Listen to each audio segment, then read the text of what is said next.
Hello, and welcome to the Kathleen Spracklin podcast.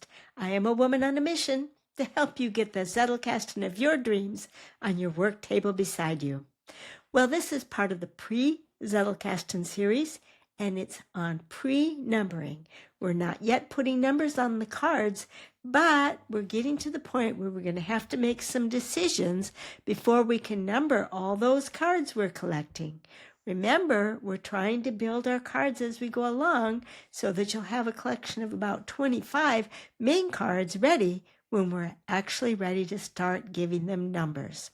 Well, tonight we're going to talk about the first of 3 options for how you might want to number your cards. And the first choice is to use categories. I've got a few notes, so come on over to the down-facing camera and I'll show you what I mean by categories. So what we're dealing with right now in our Pre-Zettelkasten is the question of how you're going to organize your cards. Before you can give your cards a card number, which will help to organize them, you have to make a decision as to the system that you want to use for organizing your cards. We're going to cover 3 choices in our Pre-Zettelkasten series. Choice 1 will be categories that we're going to cover right now, then next foundation cards, and then the third podcast in the series will be on an organic form of organization. We're going to focus on choice 1, categories, right now. Okay, so remember this card that we created to describe how we create our main cards, the ones that we're building up.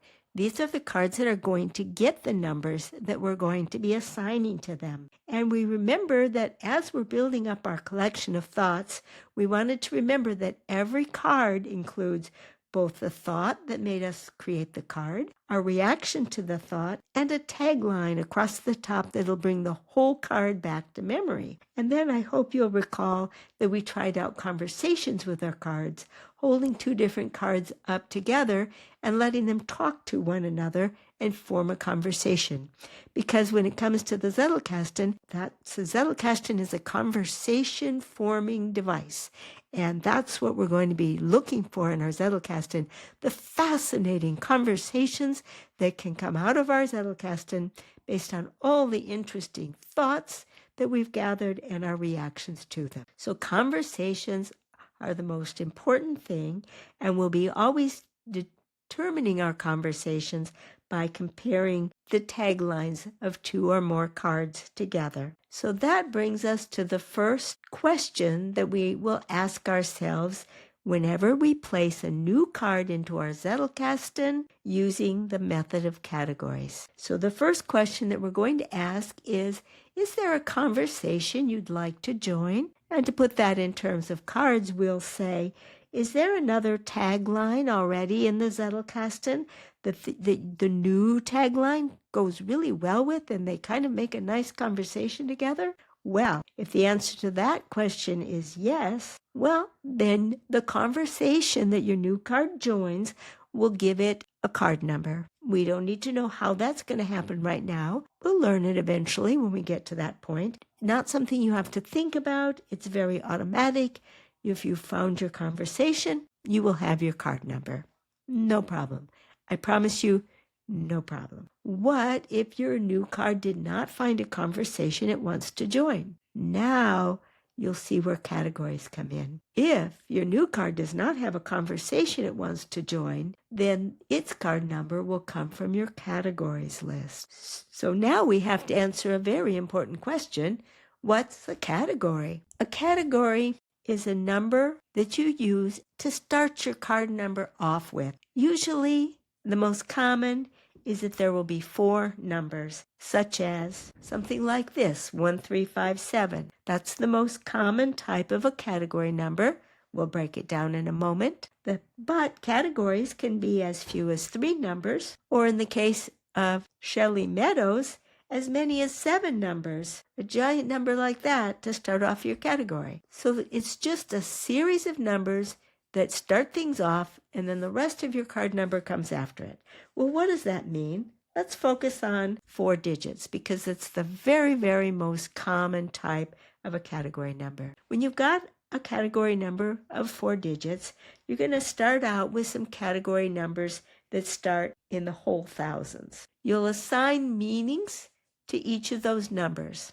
If you follow Scott Schepper, these numbers will seem very, very familiar to you, and you'll be used to his 1000 as category art and humanities, and so on if you have his excellent book, The Internet Zettelkasten. He goes on to use the Wikipedia areas of academic disciplines to establish his category numbers. You can use any source you like. You can make them up. If there are 4 areas, 5 areas, 6 areas that you know you'll want to study, you can make up your own categories. But these are generally going to be big categories. Something like, let's say, art and literature, history and sociology, maybe science, maybe engineering and computing. You get to choose. The idea that the big numbers will give you big categories. Then from there, you start breaking it down. We were playing with 1, 3, 5, 7, and we played with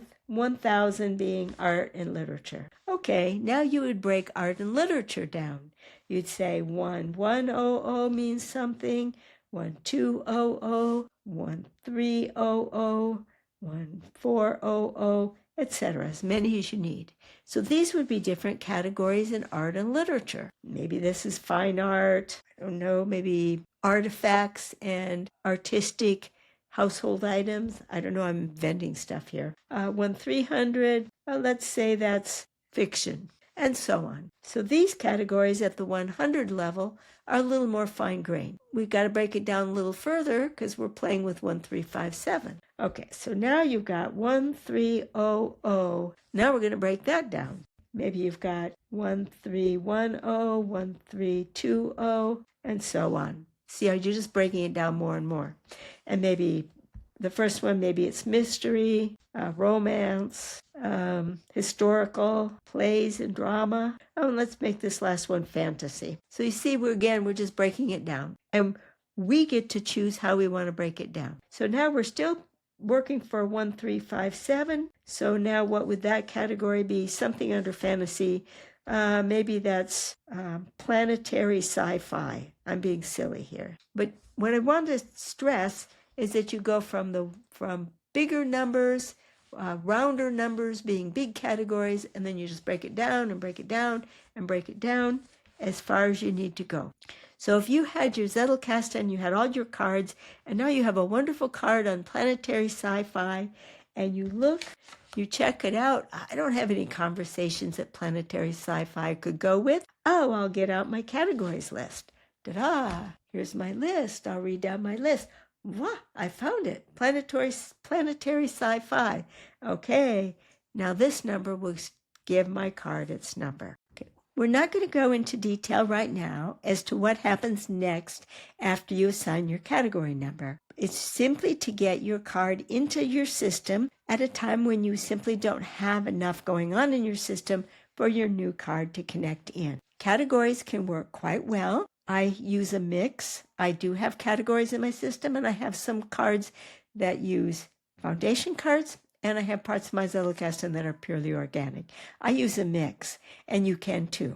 But I want you to understand about categories because it's one of the most common ways of organizing your cards. It's a bit too early to talk a lot about advantages and disadvantages since that requires comparing 2 different methods, but there are a couple of things to bear in mind. If you do use categories, remember that conversations are the most important thing because sometimes there's a tendency to say, I have a new card.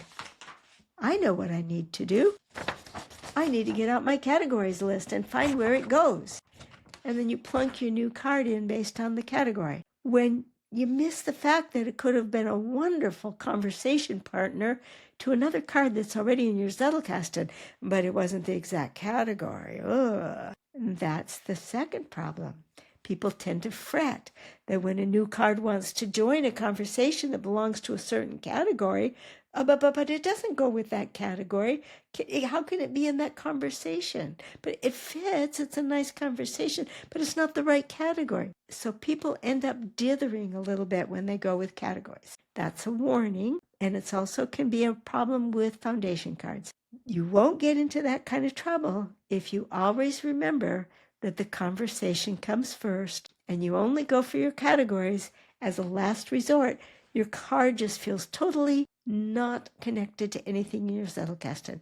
And when your Zettelkasten is very, very new, that happens a lot. When your Zettelkasten is kind of mature, it hardly ever happens. So categories are really something that gets you off the ground. So don't make up your mind yet as to what you want to do. We're going to cover 2 more systems in the next 2 podcasts. Stick around and we'll cover why you might like each of 3 different choices. Bye-bye for now.